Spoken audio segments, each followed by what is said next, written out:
How many have been here for 10 years? Hello, my name is Edward Haletky, and I am a virtual VMware vExpert. 10 years, I've been coming to VMworld since 2008. I started out with virtualization like everybody else, P2Ving my desktop to a VM and workstation 2. Okay. Did anybody else follow that way? Anyways, throughout my years, I've been studying the hypervisor. I want to know how this thing works, because if I understand how it works, I can better secure it. And I have a security mindset, so that's where all this comes from. I also like tinkering. I like knowing how things work, so I went and did that. So this is how data flows through our hypervisors, VMware vSphere specifically, or ESX, and ESXi. And we have multiple different flows we need to worry about. The first one is our network flow. Typically, everything moves from the VM through a port group to a vSwitch, through something called the DV filter, and then through the driver, and eventually I get to the hardware and the physical NIC, and I go out from there. At any one of these stages, I can intercept data. We need to think about that. Management has its own network. We call it VMK0. It's a port group with a VM kernel device. It flows pretty much the same way. No real major things here. If this was a, with no VLANs, everything flows off the same and looks the same. Now, it has general security controls and where they are placed. Inside the port groups themselves, and actually the virtual switch, I can reject a bunch of things. Inside of the virtual switch are other controls like traffic shaping, network I/O control, load-based teaming, and things that control the driver further down. If I'm going VM to VM without changing a VLAN, or if they're on the same VLAN or the same port group, the traffic actually, as you notice, never leaves the hypervisor if the VM is on the same hypervisor. If it's on a different hypervisor, believe me, it leaves. If I have no VLAN or the same VLAN but a different port group, this is important. It still treats it as doing the same thing. I didn't give it a different VLAN. I'm using the same control. It actually never leaves the virtual switch either. Again, unless I'm going to a different hypervisor. If I'm going to a different VLAN or a different network with a different physical adapter, I'm actually going to be leaving the hypervisor. Everything's done at the physical switch. It goes right through the virtual switch layer and directly to the physical switch, and it gets routed up there. If I have a no VLAN, save VLAN, different switch, different adapter, make and model, same thing happens. I have to go out. And make and model does mean different things. So if I have an Intel NIC and I have a Cisco NIC, I'm definitely going to have to plumb those very differently. Why? Because they plumb to different virtual switches. Different virtual switches means I have to go somewhere else to route between them, or put something between them to route between them, like another VM.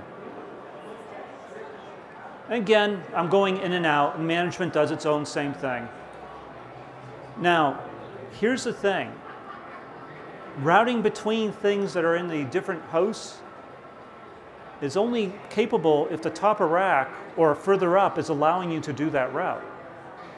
So if I actually deny it in the virtual switch to route between two VLANs, I mean the physical switch to route between two VLANs, all the way up, you're never going to be able to do it. That's just the way it is. But if I have them routing to each other, then I can actually traverse these networks and I actually enter the physical world. Again, VM to VM, different VLAN, different vSwitch, same type of thing. I'm going in and out. I'm actually leaving the hypervisor at this point. This is considered east-west traffic. This is if I'm having different VLANs, but different network connectivity. Like, for example, one of these networks on the left, let's say, is my VDI network, and I don't want my normal server network on the right to talk to it. Well, they can talk only if the connectivity exists in the physical network. If that one of these was a DMZ, for example, a DMZ network, that physical connectivity probably won't exist. I would hope it wouldn't. So you would have a break there and they would not be able to talk to each other. So that's that. That's networking. It's pretty straightforward. There's lots written on this. You can always find that, and there's been a great talk, a set of blog posts called The Great vSwitch Debate. You can find it all in there. So let's talk about NSX. In here, everything kind of looks the same. No guest introspection. Everything's just standard traffic, and I'm blocking it. So NSX, I can actually tell the VDS to block all traffic. Actually, every VDS I can do this. I can say block all traffic on that VDS. It'll go to the VDS and just die. Won't go any further. I can do that. That's built into a virtual distributed switch today. It's not built into a virtual, the VSS, the standard virtual switch. But if I want guest introspection, which is built into NSX, and actually it's part of VMware tools. It's installed as, anytime you install VMware tools, the guest introspection API and libraries and agents are installed automatically. So what happens is the VM does something different. It goes and says, okay, I'm going to go to VMCI, which is going to the hypervisor kernel, and then I'm going to go to the guest introspection driver, and that driver is going to say, oh, I got to go to this local vSwitch that NSX created for me to go to this local port group to get to the per host service VM that does the introspection. Notice it's actually from the VM, not traversing a network. It's traversing VMCI, which is an internal construct. This is how a lot of the antivirus tools get plugged into NSX. This is actually EPSec version 2. There was EPSec version 1. Endpoint Security version 1 did it slightly differently. But this is what we're working on now. Now we get to NetX. Does anybody know what NetX is? NetX is basically the next generation of security from VMware built into NSX. It's for NSX V only at the moment, but allows you to actually tie together, kind of like network function virtualization, a bunch of controls that are drivers and/or service VMs that you can steer traffic through. So in this case, I got two virtual security appliances. I'm actually going into the DV filter. DV filter has the NetX slots. It fills in the slot, sends data to an appliance, says, oh, you do that. Oh, next slot, go to the next appliance.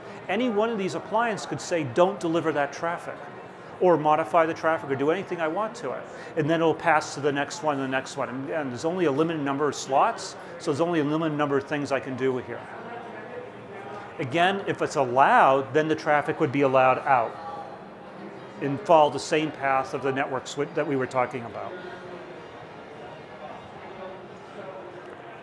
So that's effectively the basics of the NSX security features.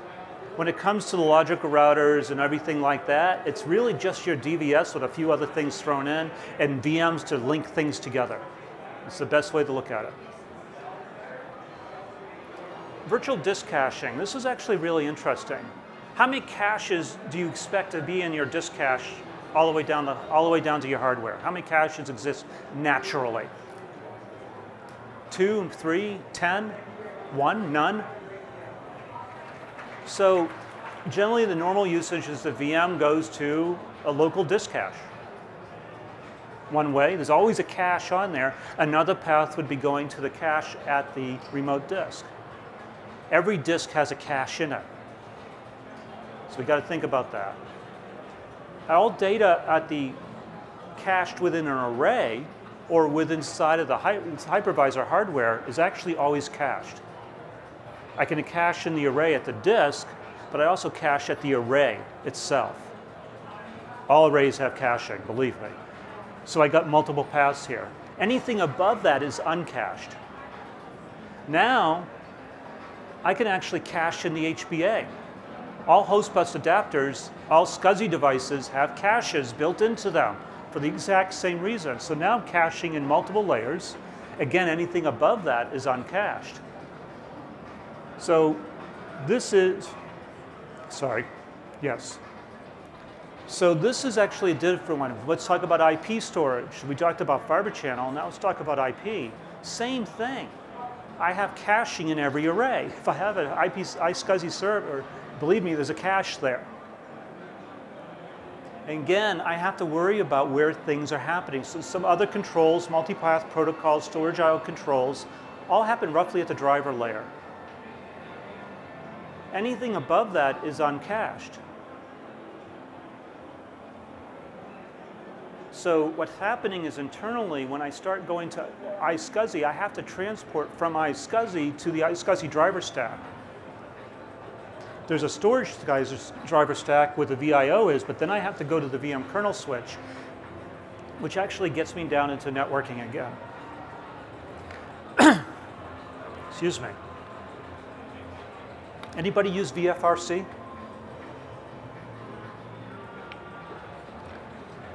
VFRC basically moves the cache into the hypervisor. So effectively, I'm using a local SSD as the caching layer for everything. So when I do a read, it goes first there and says, do you exist? If I am, I'm cached automatically and I read back. If not, it goes through the same path to figure out and get all the data you need. So whatever's cached is cached. But the VFRC is a way to do a read cache within inside of the hypervisor using local SSD. How many of you guys use vSAN? Anybody? vSAN? Oh, vSAN has a built-in cache as well. That's what the local SSD for vSAN is for, is to cache reads and writes. So again, I have to go there. And then anything above it is cached. Anything below is not, or could be, depending on the hardware you're using.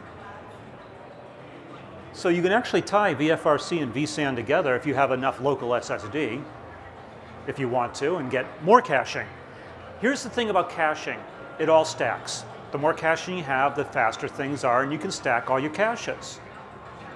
I can't stack encryption, but I can stack caching. Multiple layers, multiple everything. It's only uncached if it's actually not in the vSAN cache using this approach.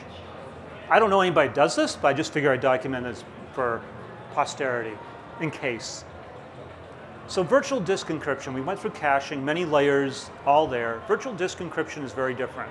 This again is normal usage unencrypted for remote store disk and local disk. I can encrypt at the disk layer, right? SSEs, but anything above that is unencrypted. So anything going through the hardware, through a switch, through anything is unencrypted. Generally, this is great for what purpose? I got to throw away a key and I don't care about the disk. I can encrypt in the switch. Yes, there are encrypting switch type capabilities. You can actually plug into your storage array or your iSCSI network an encrypting unit that will literally, you pass through encryption. It acts as a switch and does encryption at the array. Everything below that's encrypted. Everything above that's unencrypted. I can encrypt at the HBA. Yes, every fiber channel HBA has an encryption chip on it. No one uses it, but it exists. Every iSCSI offload card has an encryption chip on it. No one uses it, but it exists. And they don't use it because they fear the performance of doing the encryption, which actually these days doesn't exist. It's not a problem. So I can encrypt in the hypervisor. This is Nvm encryption. What I'm doing is I'm doing the encryption actually in the VM, but the key is in memory. Anything below the VM is encrypted. Everything in the VM is not. Now, there are tricks to say, hey, I can put a small key there and for a small time and decrypt and encrypt automatically anytime I want, but the keys are always in memory. That's a weakness. Or I can use Intel SGX, which, by the way, this is not implemented in server-class CPUs today. And this is actually using a trusted execution environment where all the encryption happens inside of the CPU. So data would be passed in, the key would be in CPU, and the CPU itself would be doing the encryption. Again, anything above is decrypted, everything below is encrypted. I can use a virtual TPM to see, hey, hold my encryption keys for a VM. This is how it would look for in Hyper-V. And this is how it looks like in vSphere. The virtual TPM is actually backed by VM encryption. So what's happening is when I use my virtual TPM, it's a chunk of the metadata files that are written for every VM. It's encrypted in there using VM encryption. It doesn't encrypt all the file, just the chunks it needs. So the NVRAM and certain sections of the VMX file and anything, I think those are the only ones, but there may be one or two others. When you do this, I need a KMIP using KMS, speaking KMIP, to hold those keys for me so that the underlying layers can be decrypted.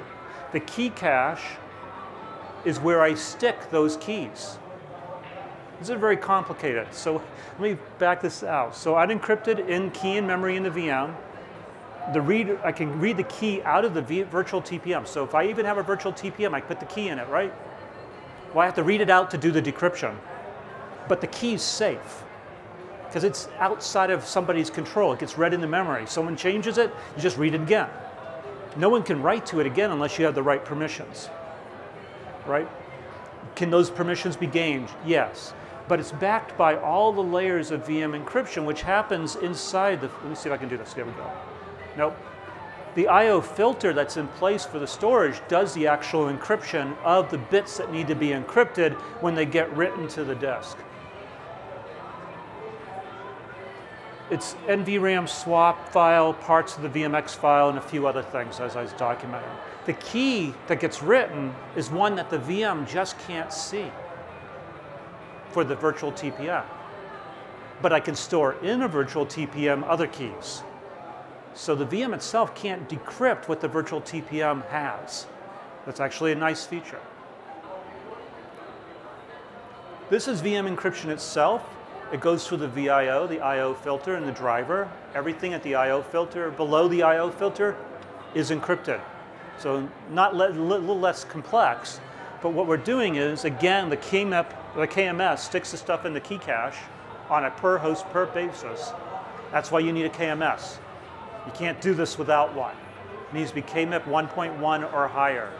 There are plenty out there that are actually free and enterprise class. I suggest if you're going this route to look at that.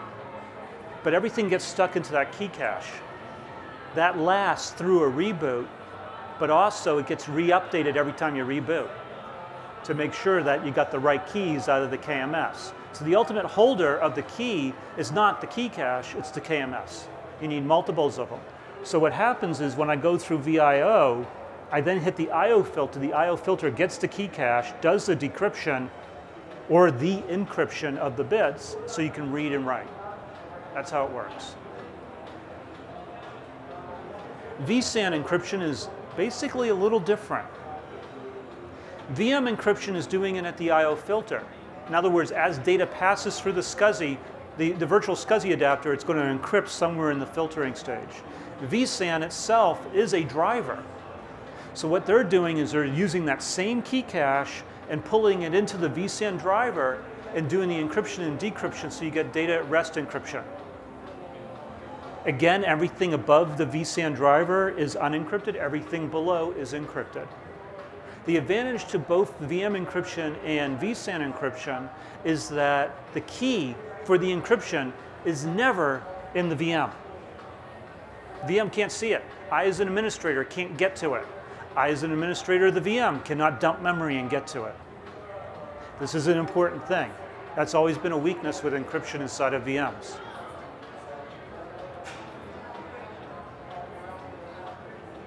So that was that. Encryption, caching, a lot of them are very, very similar in concepts. Where and what we do on them is the important bit. So let's talk about services. We're going to look at CPU memory flows, vMotion, live migration, and yes, there is some. I presented this for all hypervisors, but it's really just vSphere. So vMotion. Everybody knows how vMotion is great, right? And everybody's used it, I'm hoping. And do you know how it works? So the very first thing does is that vMotion spec is actually encrypted these days with an AES-256-bit key with a 64-bit nonce. And basically it says, okay, stun the original VM and instantiate a new one. Copy over data, right? So what it's going to do is the vMotion itself, in this case, is saying, hey, stun the VM, which means halt all processing, instantiate a new similar VM with the same spec on a new host. The next thing it does is starts transferring data. So this one's going to copy memory. It copies the used memory first and then the unused memory. Generally, unused doesn't mean it hasn't been touched. It's used pages. So it's copying the pages, not the actual, all of the memory. Just the in-use pages, or it could be parts of pages that are unused, but it's just pages. You're not copying byte, it's copying pages. Once I've done that, I've stuffed that all into the virtual memory of the VM. Then I go off and say, okay, I now need to copy the registers. Because once I copy the registers, I can tell the VM where to pick back up, because that's all in the registers. That's the current instruction pointer is what you really want. That, and you need every other register there too to make it work. Once I've done that, and by the way, if you are turning on VM encryption, vMotion is encrypted by default. You have to have VM encryption to get encryption vMotion these days. That's 6.7 and 6.5, I think. And then I have to deregister the original VM because I don't want two of them. That would be bad. And then unstun the new VM and say, hey, I'm up here. And I'm now ready to run. How fast does this take? Less than a second? Sub-second? Yeah, it's fast. Because most of it's already on the other host. The disk is on there, so all I have to do is copy memory, in-use memory pages. Not all the pages, just the in-use memory pages. So that's the basics of vMotion. Ballooning, TPS, and compression. So there's a memory services inside of vSphere that will do a per VM memory page type setup. Those VM services can do compression of memory. So what it's doing is taking more than one page and compressing it so it fits into less pages. Less pages it takes up, the less memory it actually uses. That means I can share this memory across more and more VMs. But remember, a page of memory, once it's assigned to a VM, stays with that VM. So when they compress, they're actually stuffing pages. But it has to be uncompressed at some point in time. So there's an uncompression, there's a page that you can uncompress into as well. So memory ballooning works very differently. The MEM services detects the need for more memory pages. Only free pages, so if I have a free page in one VM and not in another, it's basically going to say, hey, can I borrow that page? That's a page from your book, I need to borrow it. So what it does is says, okay, I'm going to mark that page as unusable in the VM, and then zero it completely, I mean bitwise zero it, and then allow the new VM to have access to it. Now that process gets reversed when the VM is done with it. So if you have an overcommitted memory, could be one of the things that's happening. How many people use memory ballooning? Few? Okay. I don't anymore, but I have more memory than I can use for the VMs I have at the moment. That's changed over many, many, many years. I started with using ballooning, compression, the works. Transparent page sharing is very, very different. So there's actually a transparent page sharing buffer that is basically set up per group. If I have a single VM and I say this can't share with anything, there's no buffer for it. If I have a group of salts that I use for a group of VMs, then all those VMs can do transparent page sharing. I have a group of buffers for them. And then I have one that's like, oh, all the hypervisor, I can do it that way. So MEM services are basically only if I share the same key can the page table be shared. This is cool. Each page is then compared. It does a checksum, and then it does a bit by, if that checksum passes, it then does a bit by bit comparison. So the checksum's used to just say, oh, you don't match, I don't care. But because all checksums have been broken, they do a bit by bit comparison to say, is this actually identical? If the page is identical, I can compress them and repoint everything to the one that exists. It's the only time it happens. In a large environment with VDI, this could be very, very useful. You also tend to want to turn it off when you have users that are in different security zones. Just saying. Fault tolerance. Anybody use fault tolerance? Good, a few of you. So fault tolerance is very much like a VM, like a vMotion, kind of like a half vMotion is the way I always look at it. When I set it up, I stun the VM, the target VM, and I instantiate a shadow VM. Once I instantiate the shadow VM, I can then send events. Now, if I'm using one vCPU, it sends non-deterministic events, memory access, that's it. If I'm 2 to 4 vCPUs, it sends all instructions. That's why you need a 10 gig link. If you don't have a 10 gig link, multi-vCPU fault tolerance is going to be painful. And then I instantiate the shadow VM. And then the fault tolerance engine is going to start transferring CPU instructions based on the type you have. The shadow VM is just sitting there running in the background, doing everything you normally did. During a failure, it actually, when the failover happens, the source VM is dead, so it promotes the shadow VM to being the main VM. So it finishes the vMotion, so to speak. It does the instantiation, the proper instantiation. Change block tracking in snapshots. Everybody uses this in some fashion or not. So what happens is, when change block tracking happens, I have a disk sectors, all change blocks of the disk sectors are copied, are written. So if I'm changing a sector of a disk or a block on a disk, it's going to say, okay, I'm going to copy and make sure you know that I changed that block.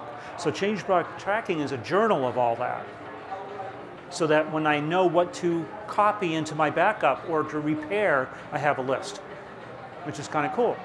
Again, what's happening is when you do the snapshot, which is generally what this is used for, it instantiates a new virtual disk that is the current instance of it, and the main virtual disk is just not doing anything.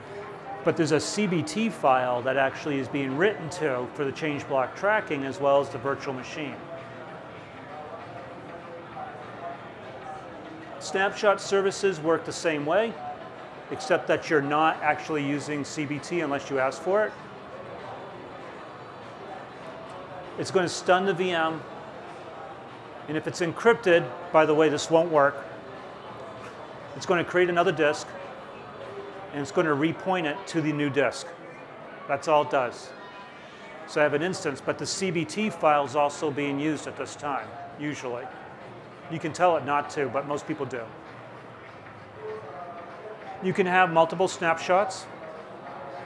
And when I restore a snapshot, what I'm doing is I'm going to copy the revert, is I'm going to copy the commit, I should say. I'm going to copy the first one to the next one to the next one, and eventually it's going to be one disk. So if I do a complete restore, I can do that. I can also get the memory. Memory is not going to be gotten. You can't snapshot memory if your VM is encrypted. It just won't work. Just don't even bother. But memory is really useful when you do snapshots if you want to do further analysis of a VM. You have a backup to do malware detection, other type of analysis you want, forensics, the works. So I actually then write the memory file, and some of the CPU bits get written as well, specifically registers at the end. When I do the commit, I stun the VM and repoint everything. I copy the data and then repoint to the old one. So now all those virtual disks I created that had all the snapshots in it disappear. Now I can keep them if I wanted to. You just do the next previous one. This, I like doing this. I like keeping my snapshots really clean. Snapshots used to add overhead. They don't really anymore, so something to think about. VMCI, so VIX. This was a big thing that brought up at Black Hat last year, that VIX allows attacks. Actually, it doesn't. So what VIX does is allow the management layer to be able to talk directly to the VM through the VIX services. What you needed inside of it is the VIX spec, but it also requires a privilege inside of vCenter, requires a special setup, and has a limited results set. So you can actually get many results out of it, but you can do a lot if you have the right permissions. Something to think about. It allows you to run in the VM. There's no network required, but it requires a login and actually requires VMware tools. So if you don't have VMware tools, this isn't possible. VMCI is going, well, so this is VIX communication, uses some more on it. VM communication interface, we talked about that a little bit. Basically, it's allows a shortcut through to a driver that has nothing to do with networking or storage. They use it for endpoint security a lot, and it's just a glue layer, but VMCI used to allow VM to VM communication. It doesn't anymore. VMCI is used specifically for endpoint security only. So it's been very, very much locked down. This is the Nsx Guest Introspection I've already went over. Serial ports, there's a number of different serial ports. You got named pipes. They actually allow VMs to talk to each other through named pipes. You have a serial service, which actually can write to disk. You have serial services that can write to a port concentrator upstream of you through the network. All these work. There's also pass-through devices with SROV. I can actually take a physical NIC, for example, and map that directly into the VM. And we are almost out of time, and then you got plumbing and pimming, and that's the end. Thank you very much. And I'm open afterwards for questions.